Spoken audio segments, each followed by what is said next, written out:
Meus queridos irmãos, minhas queridas irmãs, aqui é o Padre Paulo Ricardo, acolhendo você mais uma vez no nosso programa Testemunho de Fé, e nós queremos, neste domingo, recordar e celebrar a solenidade dos apóstolos São Pedro e São Paulo. É claro, todo mundo sabe que o dia de São Pedro e de São Paulo é dia 29 de junho, mas é uma festa tão importante que aqui no Brasil nós a transferimos para o domingo seguinte para que todos os fiéis tenham a oportunidade de celebrar esses apóstolos, principalmente o príncipe dos apóstolos, São Pedro, que nos leva a celebrar e rezar pelo Santo Padre o Papa, porque, claro, o Papa é o sucessor de Pedro e nós, católicos, sabemos da importância do papado. Então, o evangelho desse domingo é o famosíssimo evangelho da profissão de fé de São Pedro, no capítulo 16 de São Mateus, versículos de 13 a 19. Jesus faz uma espécie de pesquisa de opinião. Ele até agora, ele já pregou o evangelho, já fez milagres e, claro, as pessoas começaram a suspeitar que ali tinha alguma coisa de especial, mas ainda não chegaram a fazer o ato de fé profundo de reconhecer que ele é não somente um profeta importante, mas ele é o próprio Filho de Deus que se fez homem. Então Jesus pergunta, as pessoas dão as opiniões mais disparatadas, dizendo que uns dizem que é Elias, outros dizem que é João Batista, um dos profetas, mas ali acontece um fenômeno extraordinário, algo de fantástico, que é o fato de que Deus Pai, envia o Espírito Santo e São Pedro é capaz de realizar um ato de fé perfeito. Ele compreende perfeitamente quem é Jesus. E nesta resposta de São Pedro, capítulo 16, versículo 16, tu és o Messias, o Filho do Deus vivo, nós temos o núcleo, o centro principal daquilo que é o Evangelho de São Mateus. Em outras passagens do Evangelho de São Mateus, Jesus é chamado de Filho de Deus, mas nunca é chamado, como aqui, no original grego, de o Filho de Deus, com artigo, huios, tuteu. Isto significa algo muito importante, que a fé de Pedro reconhece, iluminado pelo Pai, que ali está não um Filho de Deus, mas o próprio Filho de Deus, o próprio Deus que se fez homem. E aqui está o núcleo da fé apostólica que nós queremos celebrar nesse domingo. É tão importante, gente, a gente compreender que nós precisamos lutar para manter a fé apostólica. Muita gente acha que basta somente ter uma opinião favorável a respeito de Jesus. Mas não é isso. Vejam, por exemplo, os espíritas. Não se trata de aqui falar mal dos espíritas, mas simplesmente para evocar o exemplo dos espíritas. Os espíritas, eles creem, eles acham, eles são da opinião de que Jesus é uma pessoa iluminada. Eles acham que Jesus é um espírito guia, é um avatar que foi escolhido por Deus para conduzir o nosso planeta. Eles têm Jesus em alta conta. Eles veem algo de positivo em Jesus. E, no entanto, eles não sabem e não aceitam que Jesus seja o próprio Deus que se fez homem. Portanto, eles não têm fé apostólica. A fé verdadeira, teologal, que vem deste ato extraordinário e maravilhoso que nós vemos aqui, de Deus Pai iluminar o coração da pessoa, iluminar a alma da pessoa para que ela possa dizer e professar: Jesus é o próprio Deus que se fez homem. Veja, por exemplo, os muçulmanos. Os muçulmanos, eles também têm Jesus em alta conta.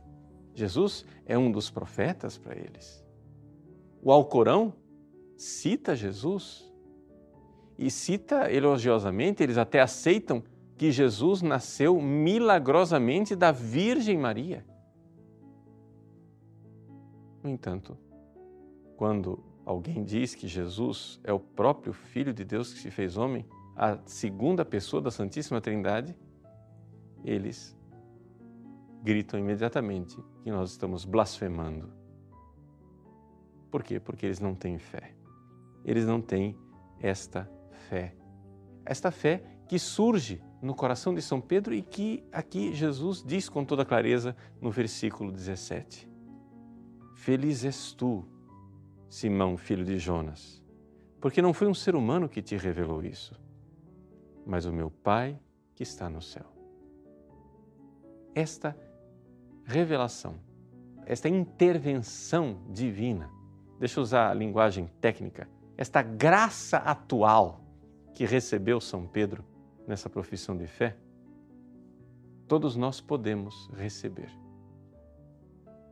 Deixa eu dizer mais, todos nós precisamos receber. É imperioso, é normativo, é obrigatório que todo verdadeiro cristão receba esta luz divina para que nós creiamos no Cristo como o Filho de Deus. Você precisa pedir a Deus essa graça. Eu creio, Senhor, mas aumenta a minha fé. Aumenta a minha fé. Vamos pedir a Deus que vá aumentando a nossa fé para que nós tenhamos esta fé apostólica. Agora, logo que São Pedro professa a sua fé, logo em seguida, Jesus mostra que aqui o contexto geral não vai ser um contexto de triunfo, de aplauso imediato desta fé. Não. Veja o que ele diz no versículo 18 e 19. Ele diz assim: Eu te digo que tu és Pedro, e sobre esta pedra construirei a minha igreja, e o poder do inferno nunca poderá vencê-la. Veja, essa passagem que está aqui, ela é cheia de expressões semíticas, então é por isso que a nossa tradução litúrgica, ela adapta o original, porque o original poderia ser incompreensível para nós. Mas é importante a gente saber o que é que está lá. Jesus quer edificar a igreja sobre uma pedra firme. A ideia que está por trás aqui é a cidadela, ou seja, uma cidade que pode ser atacada e pode ser atacada por um outro exército. É importante que esta cidade esteja construída em cima de uma pedra firme, uma roca forte. Uma pedra firme onde, uma vez atacada, ela possa se defender e prevalecer. Então, do outro lado tem uma outra cidade antagonista, uma cidade que é também bastante forte e que luta contra esta fé, que é a cidade do inferno. Aqui Jesus fala das portas do inferno. Sim, a nossa tradução não fala de porta, fala de poder do inferno. Mas é porque quando você constrói uma cidade e o exército vai tentar invadir aquela cidade, o lugar onde o exército de defesa da cidade coloca os seus melhores homens, os seus armamentos mais potentes, é na porta da cidade, porque, claro, se a cidade está toda emmuralhada, é muito difícil você abrir uma brecha no muro. É muito mais fácil você ir na porta e tentar arrombar aquela porta. É por isso que o poder de uma cidade, o poder dos soldados, a milícia da cidade se concentra na porta. E é lá que está verdadeiramente o conflito, é lá que está a guerra. Então nós temos aqui duas cidades em conflito. A cidade de Deus e a cidade do inferno. A cidade de Deus é chamada de igreja. a cidade do inferno tem as suas portas que não prevalecerão. Ou seja, os seus poderes infernais não prevalecerão. Então, vejam que aqui o cenário não é um cenário romântico, é um cenário de verdadeira luta. E luta para preservar a fé. Por quê? Porque se esta fé permanecer intacta, então a igreja está intacta. Se a fé dos apóstolos permanecer ao longo dos séculos, então nós estamos na igreja de Cristo. Mas se a fé dos apóstolos não for preservada nesta pedra firme, nesta roca forte, nesta cidade inviolável da igreja, então as portas do inferno prevaleceram. Ou seja, a outra cidade venceu. A igreja desapareceu do planeta, sumiu do mapa. Não existe mais a igreja. Vejam que isto aqui é de profunda importância. Por quê? Porque as pessoas, de uma forma geral, elas têm uma opinião contrária.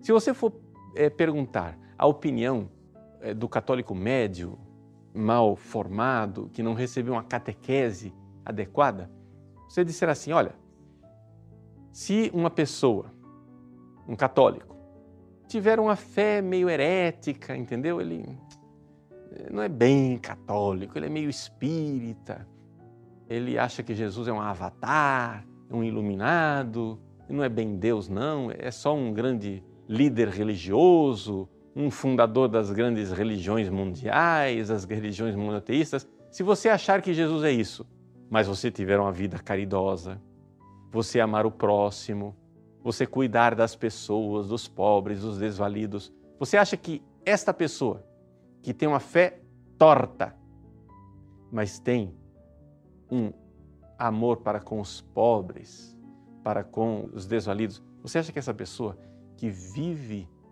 o amor ao próximo e tem fé torta é um bom cristão? Uma parte das pessoas vai dizer sim, é um bom cristão. Ou seja, aquele católico que vai à missa no domingo e vai no centro espírita no outro dia da semana, mas que faz tanta caridade, que ajuda no lar dos órfãos, faz filantropia, para usar a palavra mais adequada. As pessoas, de uma forma geral, acham que aquele é um bom católico. Mas a grande verdade é que esta pessoa não faz parte da igreja. Por mais que ele seja batizado, embora ele seja batizado, ele não faz parte da igreja, porque se não houver a fé dos apóstolos, a igreja não existe. Veja, espiritualmente falando, a primeira coisa que nós temos que fazer é preservar a fé. Se esta fé crescer e nós formos crescendo de fé em fé e a graça de Deus for agindo no nosso coração, nós então teremos, inevitavelmente, uma vida reta. Nós vamos começar a ver as virtudes crescerem.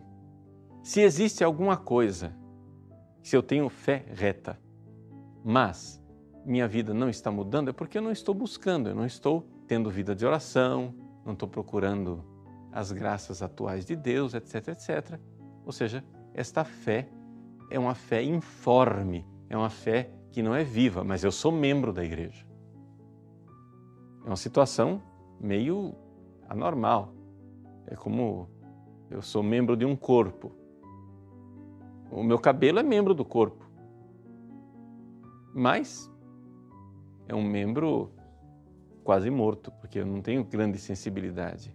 As minhas unhas são membros do meu corpo, mas é um membro meio que tenho que entender a sua limitação.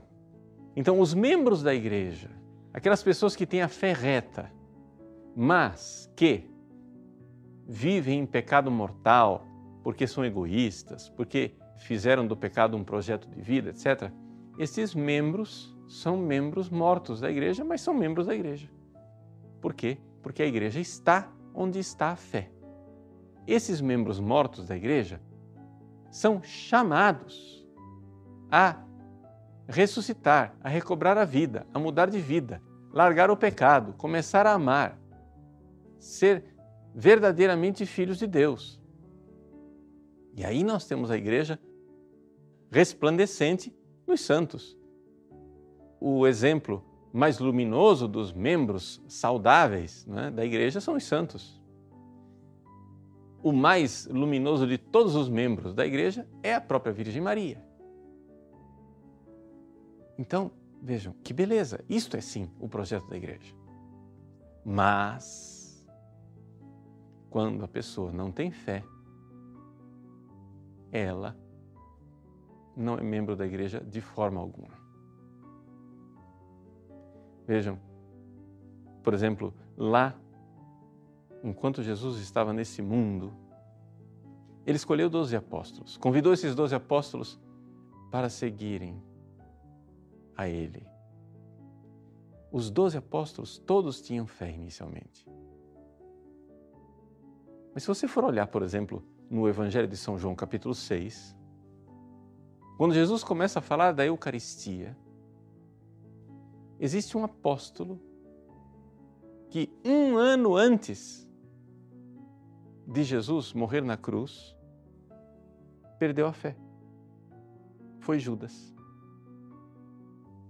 Jesus, quando as pessoas começam a abandoná-lo, começam a ir, porque dizendo que aquele discurso dele, aquela conversa dele de pão da vida, vocês têm que, quem comer a minha carne, beber o meu sangue, etc, etc. Eles dizem, não, isso aí é muito difícil de acreditar nessa palavra dura. As pessoas começam a ir embora. E aí Jesus, então, pergunta para os 12. São João capítulo 6, versículo 67. Vós também quereis ir embora?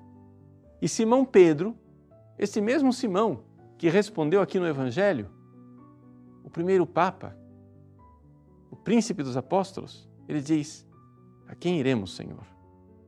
Só Tu tens palavras de vida eterna.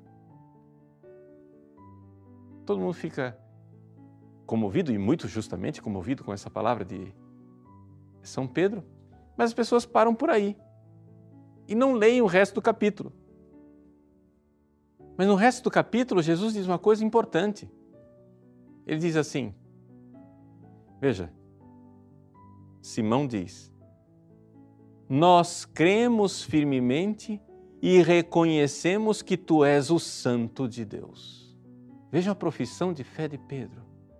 A profissão de fé de Pedro, que em São Mateus acontece aqui em Cesareia de Filipe, no Evangelho de São João, ela acontece também, ela se repete nesta outra ocasião em que na sinagoga de Cafarnaum Jesus fala e faz aquele discurso do pão da vida, aquele sermão do pão da vida, e Pedro professa a fé e diz, nós cremos, nós cremos. Jesus então responde, versículo 70, não vos escolhi a vós os 12? Contudo, um de vós é um diabo. E ele falava de Judas, filho de Simão Iscariotes, pois este, um dos 12, iria entregá-lo. Vejam que 1 ano antes de Judas trair Jesus, Jesus já está dizendo que ele é um diabo. Por quê? Porque ele perdeu a fé. E quando um membro da igreja perde a fé, ele perde a ligação com a fonte da vida. É como se nós tivéssemos um computador desconectado. Pode ser que ele continue funcionando com a bateria durante um tempo, mas se ele não plugar, se ele não se conectar com a fonte de energia, ele está com os dias contados. A igreja existe onde existe a fé. E se nós perdemos a fé, já não somos membros da igreja.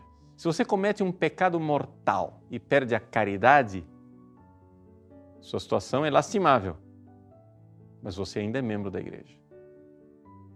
Mas se você perde a fé, aí nem mais membro morto e incompleto da igreja você é. Você simplesmente saiu desse corpo.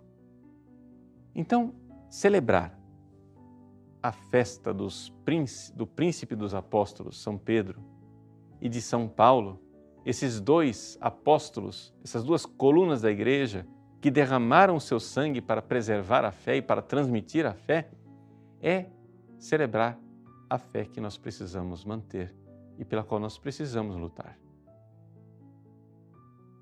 Se nós não mantivermos esta fé, nós perdemos completamente a nossa relação com a igreja verdadeira. Por isso, a conclusão óbvia e evidente dessa nossa reflexão é que nós precisamos, neste domingo, fazer e renovar o nosso ato de fé. Afinal, no que é que nós cremos? Eu creio em tudo o que crê e ensina a Santa Igreja Católica. As pessoas acham que a fé é uma coisa complexa. Santo Tomás de Aquino, na Suma Teológica, ele se pergunta: será que a fé é uma ou a fé é múltipla? Por que ele faz essa pergunta? Ele faz essa pergunta porque parece que a fé é múltipla, né? A gente crê em várias coisas, por exemplo, no credo. Todo domingo a gente se levanta e tem uma lista de coisas que a gente crê, né? A gente crê em Jesus Cristo, seu único Filho, nosso Senhor. A gente crê que ele foi concebido do Espírito Santo. A gente crê que ele nasceu da Virgem Maria. A gente crê que ele padeceu sob Pôncio Pilatos. E assim vai a lista da nossa fé. Então parece que a fé é múltipla, porque tem vários artigos de fé. No entanto, Santo Tomás de Aquino diz, não, a fé é una. A fé é única. Por quê? Porque eu creio no que crê a igreja. Depois eu posso, estudando o catecismo, descobrir no que é que crê a igreja. Vamos supor, como aconteceu comigo quando eu era adolescente, eu não sabia que Jesus era Filho de Deus, mas eu tinha fé.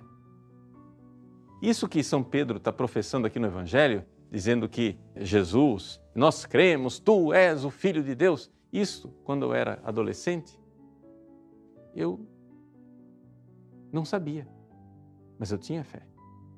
Quando alguém me alertou e disse que Jesus não era somente Filho de Deus, ele era o próprio Deus que se fez homem, eu protestei na hora, dizendo, não, imagina, Jesus é um homem, ele não é Deus.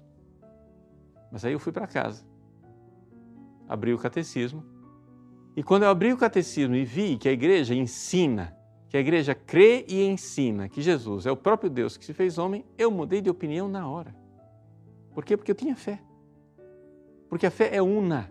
Você crê no que tudo, absolutamente tudo que crê e ensina a Santa Igreja Católica, e nesta fé eu quero viver e morrer. Ponto e acabou. Mesmo que eu, por ignorância, esteja achando, seja de uma opinião ignorante de que a fé da igreja é outra. Mas nós precisamos nos manter nesta fé apostólica, de tal forma que é simples saber o que crê a igreja. Basta olhar para a história de 2000 anos. Quando as pessoas vêm com certas opiniões, assim, esdrúxulas, vêm perguntar, mas padre, qual é a fé da igreja? Como eu sei qual é a fé da igreja? Bom, pergunta qual é a fé do Padre Pio. Depois pergunta qual é a fé de São João Bosco, a fé de Santa Teresa d'Ávila, a fé de Santo Tomás de Aquino, a fé de Santo Agostinho. Ora, quando você vê que todos eles creem naquela única e mesma coisa, você sabe qual é a fé da igreja. Você olha para a igreja de 2000 anos. Mas se vier um anjo de São Paulo pregar um evangelho diferente daquele que você recebeu, não creia nele. Manda esse anjo embora. Por quê? Porque esse anjo é um diabo. Então, que alegria celebrarmos estes dois apóstolos, essas duas colunas da igreja e renovarmos a nossa fé apostólica. Creio, sim, creio em tudo que crê e ensina a Santa Igreja Católica. Deus abençoe você. Em nome do Pai e do Filho e do Espírito Santo. Amém.